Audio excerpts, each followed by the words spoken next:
Okay, hello guys. So I'm Phyllis and Anderson, and I'm an Emerald Ambassador with Plexus. And um, Justin here is my regional sales manager, and I asked him to come on and share some, well, just do some training for our team because he offered, which is amazing because I just love that we have so much support, we have so many resources, and I'm just planning to work right along with Justin. We're going to be BFFs to Yes, we are. We crush already some. are.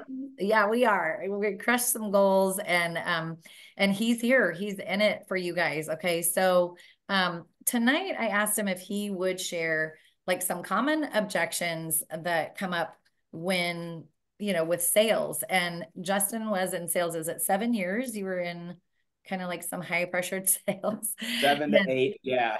Seven, Right. 8. So I love that he knows he's been in our shoes. But maybe without further ado, I'll have you just share that. I have another call at 6:30, so I have to hop off. So we're gonna keep you guys to that time frame. And all right, thanks. We have a hard stop at 6:30, and Phyllis already knows me that I love to yap. So she's like, "Hey, 6:30, 6:30 is it. We're out of here." So yeah, again, I respect nothing more than what you guys do with sales. You're in the trenches, and it's hard because I've been there, and it's hard. Good news for you guys, unlike me, I only got a cut of commission because it was traditional sales, where your growth is relatively uncapped. So there's the benefit of that, but everything you do in any capacity, I would say, in any business is sales. Your guys is just so direct. So from recruiting both VIPs to pushing more product to the customer, then upselling to whatever you may have you in our business model, it's a challenge to overcome objections. I think it's kind of the core value of being in sales and twisting it into a fun thing can be pretty scary. So objections again are actually kind of fun when you get over the hump of like rejection and handling it. So question for you folks, if you do want to come off mute, if not, all good. How comfortable are you guys with just cold outreach? Someone that's not warm at all. Complete stranger. Okay. Right on. Lindy? Lindy. Okay, cool. I just had to pull up the names. Anyone else? Just Lindy? So with your warm folks, when you create the conversations, how do you feel? Is it awkward? Are you kind of like walking on eggshells? Is there any bit of what are the obstacles for you guys? Anything? No, okay, no problem. So a lot of the time it can be a little stressful or awkward because you are going to get pushback no matter what. So especially if it's even your sister or mother, dad, brother, friend, sorority sister, whatever it may be, you're like, I don't want to upset the relationship and what have you. But it doesn't have to be in that light. Um, sorry, Phyllis, I just saw I should pull this chat up. Yeah, okay. Sorry, Julia. Yeah, so the weird face when they hear it's network marketing. Um, yeah, that makes sense. Now, the beauty is you can always turn it into something else, right? The first thing that MLMs and network marketing have is obviously all the bad reputation, but it's actually a really good business model. Like it thoroughly is. This is my first time in network marketing. Did I drag my feet a little bit when I was getting onboarded? Sure, because I was like, well, is it a pyramid scheme? Which I guess we'll go into the kind of the first objection, Phyllis, right? No, it's actually not. Fundamentally, no. So if you get that objection, and we'll just kind of jump ahead to just that one briefly, is it's not. Um, when you handle all these objections, I think Phyllis, she typed out a list of common ones for you guys, the field's most common objections. When you are going into these sales talks, be prepared, right? That's the number one thing. You don't want to sit there and stumble. It's more like, okay, I have this Batman belt on with all the things that you hit me with. I can't afford it. Boom. You hit me with pyramid scheme. Boom. And you're prepared, right? Because the moment you start to stumble or question, that's when they're going to sniff it and they're going to be like, oh, you don't even know. But if you are strong and you say, Phyllis is like, well, I don't want to be a part of your pyramid scheme, you scammer. You say, well, you don't know what a pyramid scheme is, So there's the beauty of communicating in a way that's both strong but polite. You're not being rude, but the nature of objections is if they are just true objections, then you see it as if it was an emotional objection, right? I can't afford it, the economy's awful. Then you see it with that same emotion, but still strong, right? So, and I will say, Phyllis, there's a couple of graphics that Christina Williams and Jessica Heffley have put together that I can send your way to send in just to have because with objections. But no matter what the objection is, you can always spin it. So it's always the I hear you. I hear what you're. Yeah, the economy's awful right now. I can barely get to work. Gas is, I'm about to buy a bicycle, right? Or I siphoned my neighbor's gas today, right? Or whatever. But you can spin that so you acknowledge the pain point, even if it's not true. I'm not telling you guys to be liars, but you just acknowledge it. Maybe make light of it or not, depending on what you feel in terms of the mojo of the conversation and your potential. But meet it. You got to meet the emotion, and then you run your overcome objection handling, whatever the objection may be. And we can get into the fine details of that.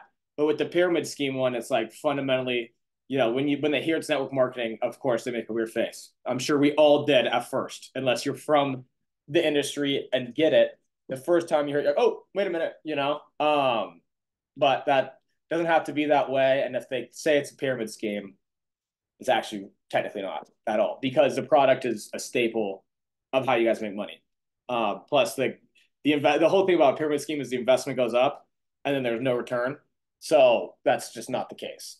You get in what you put out, basically. Now, or at the same time, you could put in a lot of effort and not sell product, and you won't make money, right? So it's very much you're not recruiting, sure, but that's not what it is technically. So yeah, Julia, I hear you on that. So Can I again, that's interject? I just want sorry. to interject about the pyramid scheme really quick.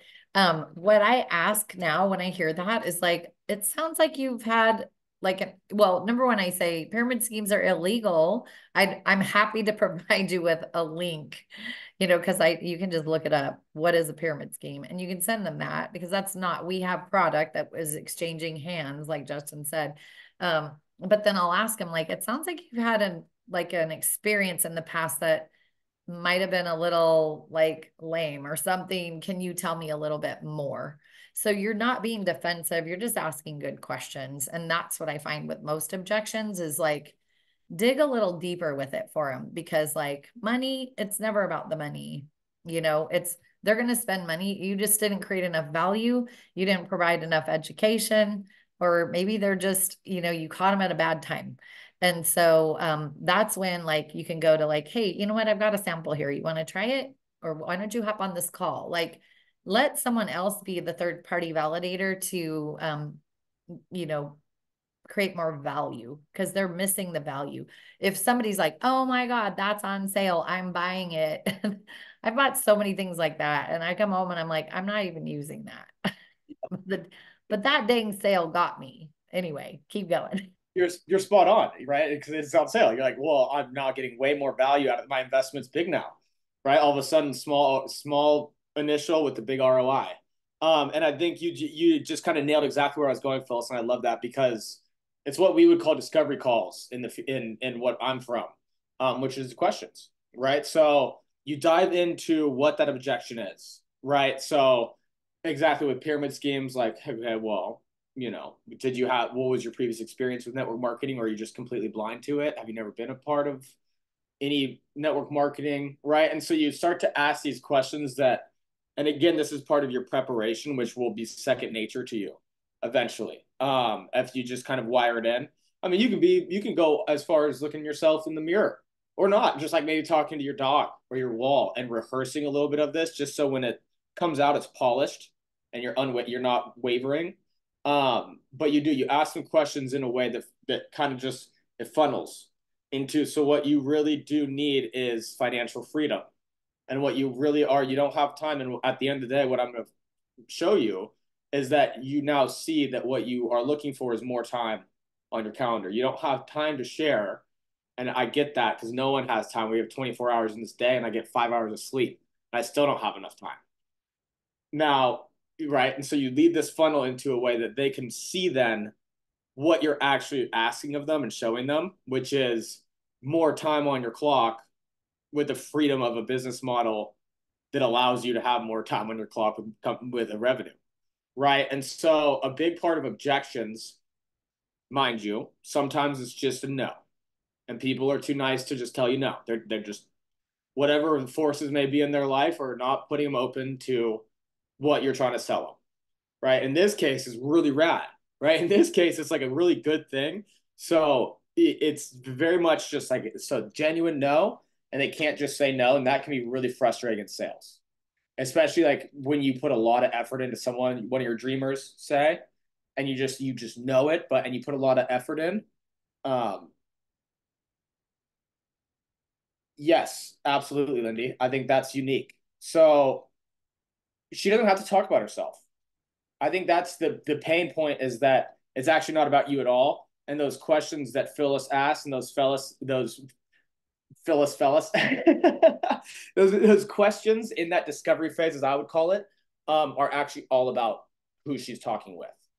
Um, Introverts are fun. What a fun breed of people because I'm not introverted at all. But everybody needs a guy learned how to be introverted, and I love it. So it's all about that yin and yang. For her though, it's not about herself because I don't like talking about myself either. Um, it's all about how you pivot. No, I'm talking about you and your struggles with you need to share. You want to run this by your husband first. Why? Right? You guys in your household share your finances, I assume, right? So you kind of it's yeah, we can definitely Lindy work on with your daughter to get her to kind of change her mindset. And I guess that is the core of it in all sense is that objection handling is changing the mindset around something, right? And so in this case, if it's a hard no, it's a hard no.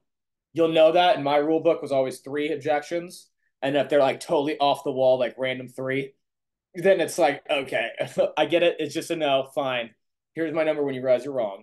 Um, yeah, right. Brooke is right, Phyllis. Yeah, I didn't know that she was introverted actually, but she makes a ton of money. So, because exactly right, she can talk to them about.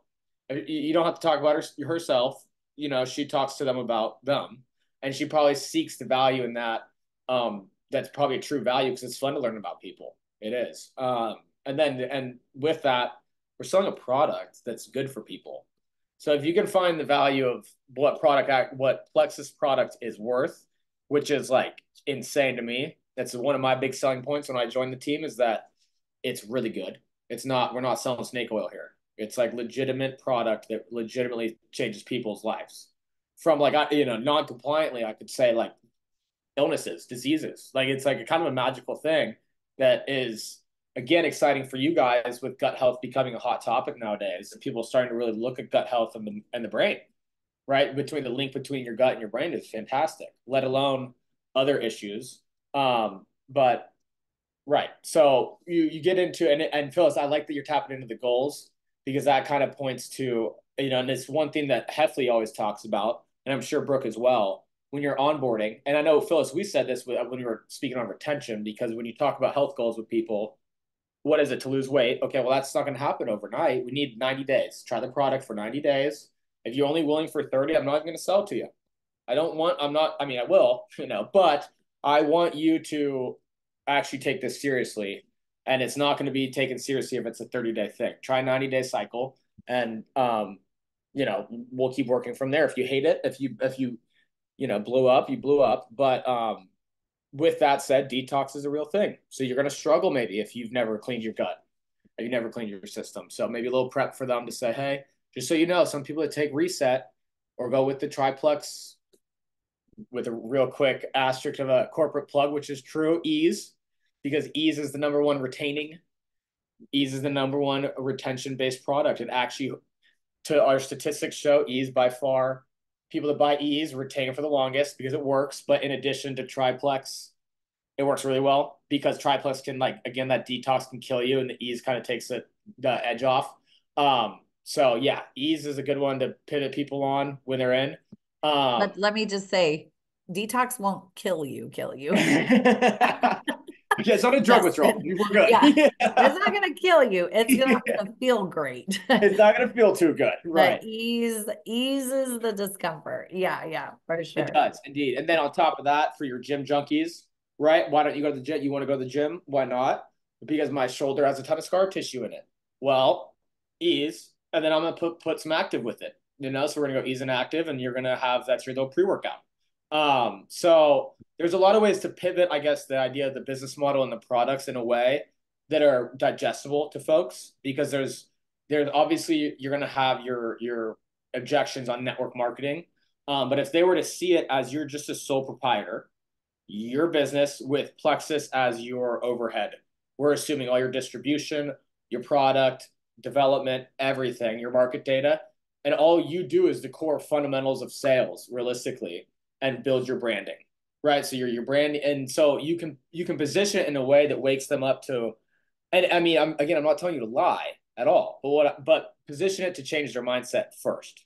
Now, this is network marketing, but have you ever thought network marketing as something that is you're independent business owner without the stress of all the overhead of running a warehouse and developing your own products and all these things? Because most entrepreneurs start from that base of using somebody else to put. It's really the same as you're an entrepreneur here with an overhead that most people do that anyway when they're starting their business until they have the capital to build their own warehouse and build their own labs for product. So yeah, so with and I gotta pull our list up for objections, but I mean, are you guys feeling good about I guess what's being said here with objections? Are we comfortable enough or not so much? Julia's like, no, I'm out of here, dude. um Shut you down. Well, okay. So the other one is we said, let me check with my husband, but yes. like gently, it would just, yeah, it would just be like, again, tell me more about that. Like, what do you need to ask? Like, is that something you guys do before you spend any money? Because to me, I'm like, hey, what even better? Why don't you guys both get on the call that we do every Wednesday night at 5:30 p.m. Pacific? And why don't you hop on together? Because I want you to feel comfortable making this decision together, right? Because Yep. you're not going to say, geez, what are you asking your husband that for? Like, does he control everything in your life? You know, you're not going to be rude. But I mean, like $100. Okay. I mean, we have bigger ticket items that I have to ask or talk to him about it first, but it's like, I'm buying it. I'm just letting you know.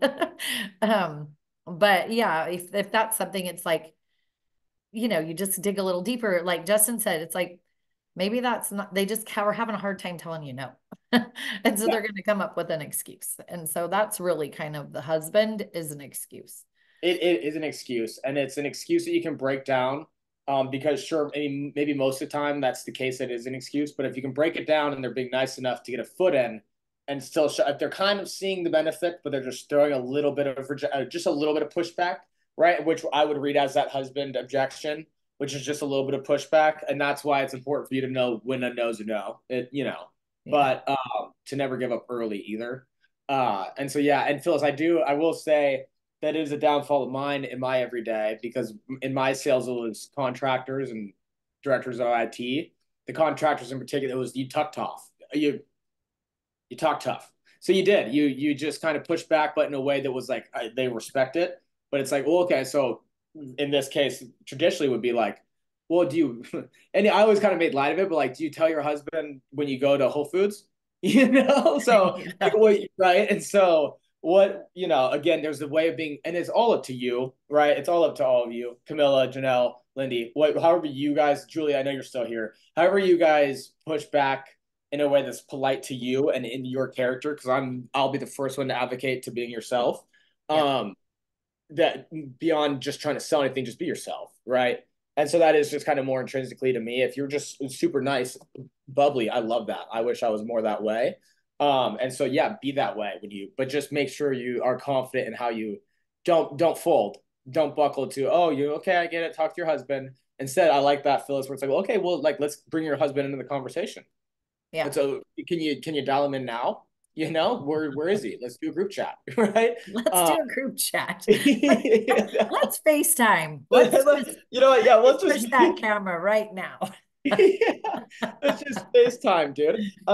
So right, and so it's kind of holding their feet to the fire in a way. Well, okay, he's at work, he can't do it right now, you know. So Yeah. at least you're challenging them in a way that's like kind, Yeah. which is a And sending recordings, like we have this recording. Just, it's great. No problem. Why don't you guys watch this or listen to this recording when you're, going from here to there or yep, whatever? Yeah. right, And I have another one because we're going to have to end it here in a little bit, but I don't have time to share. What do you say right. to those people? I saw that one with I won't share until I have a story, Oh, yeah. right? And that one too. Yeah. Right. And so that one's obviously very, and I guess the good thing with how you ask your questions too, um, try to just have a concept of where the question's coming from. Right. So in that light, if it's I won't, that one's more detailed when she's talking about not having a story, because that means she's interested in the product enough, right?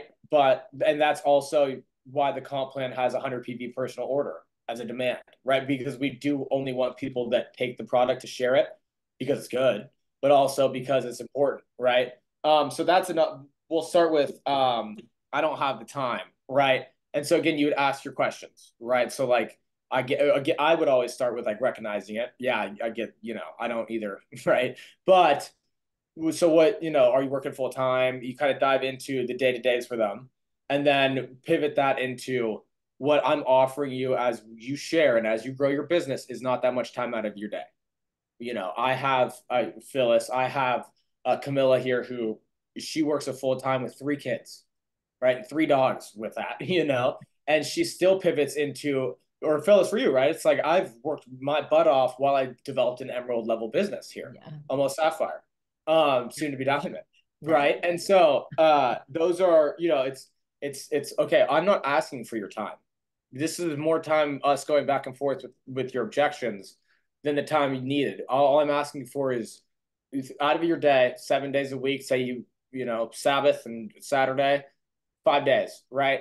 You got 5 days, 3 outreaches, and you're going to have a good start to the point where you're fast start, silver. You don't have to go to all this, but you have a paycheck that you're going to start to see. You'll have more freedom, right? Because, these questions, I'm doing a spark note here, would basically develop the fact that she's working most of her days for a paycheck, and you're showing her the beauty of financial freedom, right? Unless she's like, I don't know what else she wouldn't have time for. So when you Yeah. ask these questions, and then it isn't like she's stay at home with no kids, and it's like, oh, okay, let's talk about that. But realistically, if that's a true objection, she's probably working full time, maybe in a hospital where it's 14-hour days. So that would be and hold on, Lindy, yeah, that's a great question. So just to finish this one out, that would be your pivot, right? Which would be asking questions into how are you spending your time? Right. Yeah. So How are you spending your time? Like, do you like I would go to the bathroom when I was working and in the ER, I'd be like, I'm gonna send a message real quick because something just came through and I could see it on my phone. So I'd go to the bathroom. We get to go pee, we get to do that. And so so I would multitask and you have a then limited time.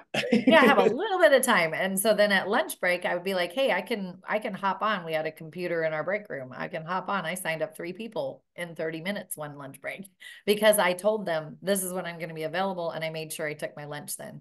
And then on my way to work and from work, I would leave messages, voice messages like in Messenger. So when it shouldn't bing their phone, maybe it did, I don't know. But on the way home for sure, I would leave or follow up with people so that even by the time I got home and I wanted to be with my family, I was handling business in my 40-minute commute. So there are ways to piecemeal this into whatever you want it to be, even while you're at work. Because trust me, at work, how many people scroll social media? That's what I want to ask them. How much time do you spend at work on social media? You could send messages, you can totally send messages during that time. I think social media is the big one that will get most people. Like, what if you replace any amount of time that you spent on social media posting and then getting out, and using your time to like create the post or, get people engaged. It's a very Lindy has another good one. That one we may have to revisit, but how do you get your people under you to sell? yep, Is there yep. any like couple sentences you can give us there, Justin. We're gonna keep it real brief here. Yeah. And I think real quick, the social media one, that's a perfect one for your discovery questions, right? And you're gonna end up, it's an obvious you're on your phone. You know, everyone's on social media nowadays, right? So that's part of your discovery. And if we can go hands on, Phyllis, to drop a couple of these things for the discovery questions, just as so it's more like applicable. But for Lindy, for your people under you to sell, so first off would be when you're onboarding and when you're recruiting, is it purely product, or have you already kind of planted the seed of, hey, this is business too, right? If it's purely product, have they thought about having all the costs of the product covered, so you can take the product for basically free, right? And then, you know, again, with the people that are just, if you had already, when recruiting, ran that business by them and they were totally like, nope, nope, nope, I love the product, okay, and everyone wants free product, right? So if they start to see, wait a minute, here's my little, they start to see the light. They say, okay, I got this free product covered, and I have two more people that I know. Everyone's got three people. Even I have no friends. I have no friends. You know, three people. Okay, you get three people. That's fast start silver, right? With the incentives going on right now, in particular, you got your triple BBBs too for retail, right? So nonetheless, they're gonna start to see the light if you can start to open that conversation. Is for Lindy, for that, it's keeping the conversation going with them. How's your product? How is it? Just so you know, if you convert into an ambassador, you know, you have the opportunity to have your product sent to you for free. You cover the cost of the products, rather, right? Not free shipping, but you cover the you know, you get their products covered. Okay, who, like, you really love the product, right? And your goal, you know, again, it kind of goes back to talking goals with them to begin with, but your goal was, you know, inflammation. Like, who else in your life has an inflammation problem? Wouldn't you love to share this blessing of plexus with you know, your mom? You're right. How dare you not? And So I have to end this call, sorry, it's Justin. 6:30. I'm so Phyllis, sorry. It's 6:30, you know but me now. This is no, good. no, yeah, no, I'm it's here till cool. seven It's thirty cool. talking. But the one last thing I'm going to say, because I'm a talker too, but it's ask them, have you told anyone about your results? Like, oh my God, you lost 8 pounds in a week. Like, who have you told that to? And then, well, what did they say? So just keep asking questions. That's all, but that's another one. Okay. Gosh, this is good, you guys. Let's just keep our chats going and questions in there, because we can just keep doing this. Like, we don't have, just because the call's over doesn't mean we stop talking. So That's anyway, right. nice to meet you. Thank you, Justin, for coming, and see you later, guys. Bye. Yeah, bye guys. Thanks for having me. Thank you. Bye. Bye.